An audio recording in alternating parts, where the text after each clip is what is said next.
तो बच्चों, स्वागत है आपका हिंदी पाठशाला में। आज हम एनसीईआरटी की जो हिंदी पुस्तक है मल्हार, जो छठी कक्षा के लिए लगाई गई है, उस पाठ्य पुस्तक से आज एक नया दूसरा लेसन पढ़ेंगे, नया पाठ पढ़ेंगे। तो पाठ का नाम है गोल। आपको लग रहा होगा कि गोल यानी क्या, इसका मतलब क्या है, इसका अर्थ क्या है। गोल यहाँ पे आप खेलने का देख रहे हैं, जो हॉकी स्टिक्स है और गेंद है और खेल रहे हैं, और यहाँ पर एक जाली लगी हुई है। उसमें जब ये जाली में यह गेंद जाती है तो गोल हो जाता है। आपको बहुत सारे खेल पता ही होंगे, जैसे फुटबॉल में भी होता है गोल करना। तो वैसे इस पाठ के जो लेखक है वह ध्यानचंद जी है, जो मेजर ध्यानचंद जी, हॉकी के फेमस प्रसिद्ध खिलाड़ी, जिन्होंने एक बहुत ही बड़ा नाम कमाया है। और उनके जन्मदिन पर हम राष्ट्रीय खेल दिवस भी मनाते हैं। तो चलिए आगे बढ़ते हैं और देखते हैं कि पाठ क्या है। गोल, इस पाठ का नाम पढ़कर आपके मन में कुछ वस्तुओं के नाम चित्र उभरे होंगे, गोल गेंद, गोल रोटी, गोल चंद्रमा आदि। लेकिन यह पाठ एक विशेष प्रकार का गोल और उससे करने वाले के बारे में है। यह पाठ एक प्रसिद्ध खिलाड़ी के संस्मरण का अंश है। आइए इसे पढ़ते हैं और जानते हैं कौन थे वे प्रसिद्ध खिलाड़ी। संस्मरण यानी उनकी कोई याद, और वो याद आज उन्होंने लेखन द्वारा लिखकर हमें बताई है। खेल के मैदान में धक्का मुक्की, नोकझोंक की घटनाएं होती रहती है। खेल में तो यह सब चलता है। जिन दिनों हम खेला करते थे उन दिनों भी यह सब चलता था। तो लेखक कहते हैं कि जब हम मैदान में खेलते हैं तो बहुत सारी चीजें वहां पर होती है, धक्का मुक्की हो जाती है, नोकझोंक हो जाती है, कभी कभी तो तू में भी हो जाती है। तो ये सब जो घटनाएं हैं वो मैदान में होती ही है, कोई ये नई बात नहीं है। जब लेखक भी खेला करते थे या फिर हम भी खेलते हैं मैदान में, तो यहाँ पर ये सब कुछ होता ही है। आगे बढ़ते देखते हैं। सन 1933 की बात है। उन दिनों मैं पंजाब रेजिमेंट की ओर से खेला करता था। एक दिन पंजाब रेजिमेंट और सैम्पर्स एंड माइनर्स टीम के बीच मुकाबला हो रहा था। तो पंजाब रेजिमेंट और माइनर्स टीम के बीच में मुकाबला हो रहा था। तो इस मुकाबले में दो प्रकार के ग्रुप्स थे, दो प्रकार के टीम्स थे। तो ये दोनों टीम खेल रहे थे। तो वो क्या कर रहे थे, माइनर्स टीम जो है लेखक से गेंद छीनने की कोशिश कर रही थी, लेकिन उनकी जो जितनी भी कोशिश थी, जो दूसरे टीम या फिर खिलाड़ी थे, वो उनकी कोशिश पर पूरा पानी फेर देते थे लेखक, क्योंकि वो बहुत ही अच्छे से खेला करते थे खेल। तो इतने में एक खिलाड़ी को बहुत गुस्सा आ जाता है और वह उस हॉकी स्टिक से लेखक के सर पर मारता है। जब थोड़ी देर बाद वह लेखक जो है पट्टी बांधकर मैदान में आ पहुंचते हैं, तो वह क्या कहते हैं, देखिए। आते ही मैंने उस खिलाड़ी की पीठ हाथ रखकर कहा, तुम चिंता मत करो, इसका बदला मैं जरूर लूंगा। मेरे इतना कहते ही वह खिलाड़ी घबरा गया। तो जब लेखक मैदान पर फिर से पहुंचे खेलने के लिए, तो लेखक ने कहा कि मैं तुमसे बदला लूंगा। यह सुनकर खिलाड़ी क्या हो गया, अब घबरा गया। मैं इतना कहते ही वह खिलाड़ी घबरा गया। अब हर समय मुझे ही देखता रहता कि मैं कब उसके सिर पर हॉकी स्टिक मारने वाला हूँ। मैंने एक के बाद एक झटपट 6 गोल कर दिए। तो यहाँ पर क्या था कि अब उस खिलाड़ी का खेल में जरा भी ध्यान नहीं था। अब उसके मन में सिर्फ एक ही विचार था कि लेखक उसके ऊपर हमला कब करेंगे।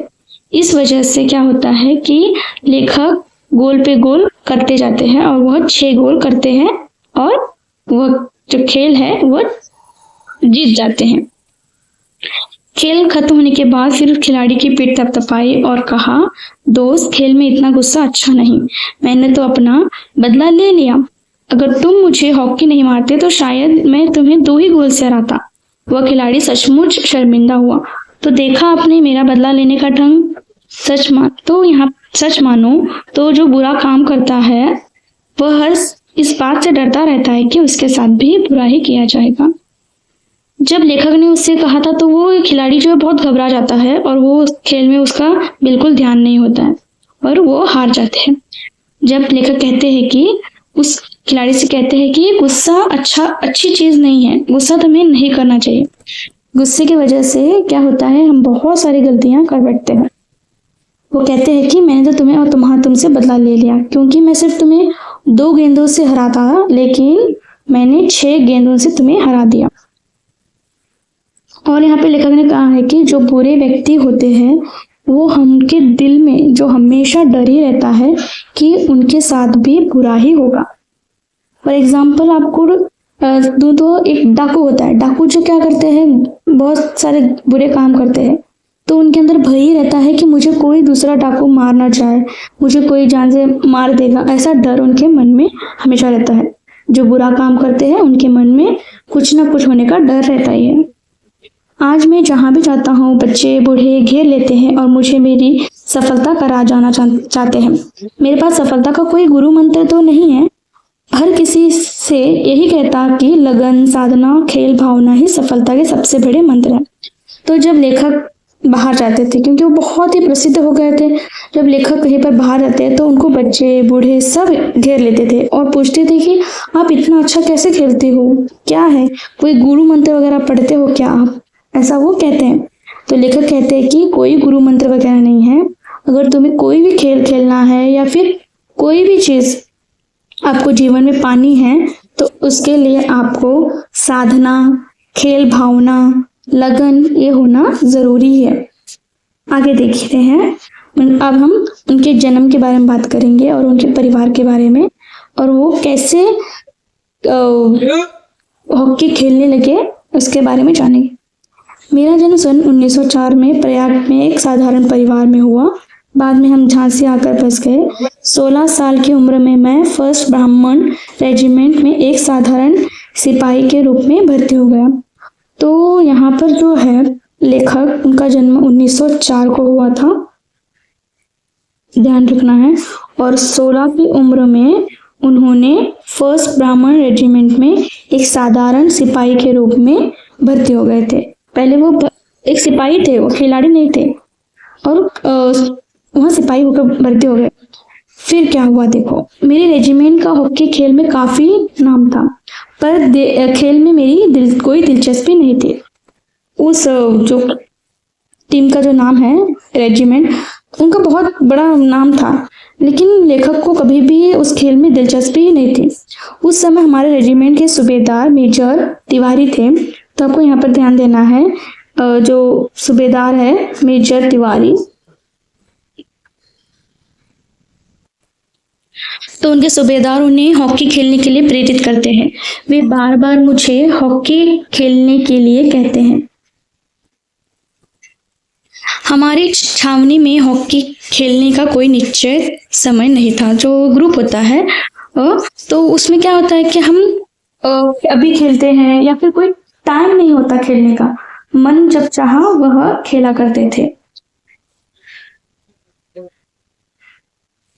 उस समय तक मैं एक नौसिखाया खिलाड़ी था, मतलब एक थोड़ा थोड़ा सिखाया हुआ खिलाड़ी था। जैसे जैसे मैं खेल में निखार आता वैसे वैसे मुझे तरक्की भी मिलती गई। सन 1936 में बर्लिन ओलंपिक ने मुझे कप्तान बनाया गया। तो 1936 जो है बर्लिन ओलंपिक जो खेल हुआ, तो उसमें लेखक को कप्तान बनाया गया।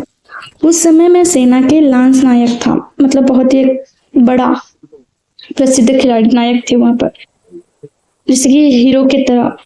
लेखक का ये सब कुछ वहां पे चलता था, कप्तान थे ना मैं। ओलंपिक में लोग मेरे हॉकी खेलने के ढंग से इतने प्रभावित हुए कि उन्होंने मुझे हॉकी का जादूगर कहना शुरू कर दिया। इसका यह मतलब नहीं कि सारे गोल मैं ही करता था। मेरी तो हमेशा यह कोशिश रहती कि मैं गेंद को गोल के पास ले जाऊं। तो यहाँ पर देखिए, जैसे जैसे वो खेलते गए उनके अंदर निखार आता गया, वैसे वैसे सब लोग उन्हें हॉकी का जादूगर कहने लगे। तो अब लेखक क्या बताते हैं कि हमेशा मैं ही गोल नहीं करता था, लेकिन मैं उस गेंद को गोल तक लेकर जाता। देखिए यहाँ पे आप देख सकते हैं हॉकी कैसे खेलते हैं।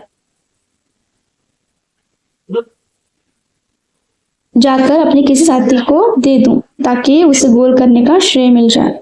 तो यहाँ पर देखिए लेखक स्वार्थी बिल्कुल नहीं थे, वे निस्वार्थ थे।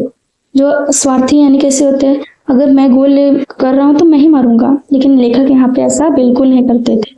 वे जो है गोल जो गेंद होती है वो गोल तक लेकर जाते और दूसरे खिलाड़ी को मौका देते कि वह गोल करे। इतने अच्छे ये खिलाड़ी थे। अपनी इसी खेल भावना के कारण मैंने दुनिया के खेल प्रेमियों का दिल जीत लिया।